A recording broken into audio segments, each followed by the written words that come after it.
আজ বানাচ্ছি সবজির মরিচ খোলা ঝোল।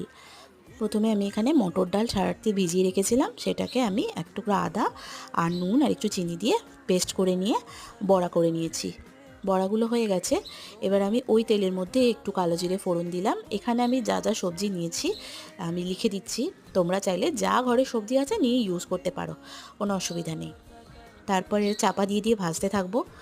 তারপরে এখানে একটু দুধের মধ্যে কালো জিরে ভিজিয়ে রেখেছিলাম, সেটাকে পেস্ট করে নিয়েছি। এবার সবজিটাকে আমি জল দিয়ে সেদ্ধ করতে দেবো। এখানে 3-4টে কাঁচা লঙ্কা চিড়ে আমি দিয়ে দিলাম। সবজিটা যখন 90% সেদ্ধ হয়ে যাবে তখন এই বড়াগুলো যেগুলো ভাজা ছিল সেগুলো দিয়ে দেবো, আর ওই কালো জিরে যে দুধ দিয়ে বাটাটা ছিল সেটা দিয়ে দিলাম। এবার এখানে 2 চামচ চালের গুঁড়ো একটু জল দিয়ে গুলে রেখেছিলাম, সেটা দিয়ে দিলাম। দিয়ে ভালো করে নাড়িয়ে চাড়িয়ে নেব। দিয়ে চাপা দিয়ে দেবো 10 মিনিট। ব্যাস রেডি সবজির মরিচ খোলা ঝোল।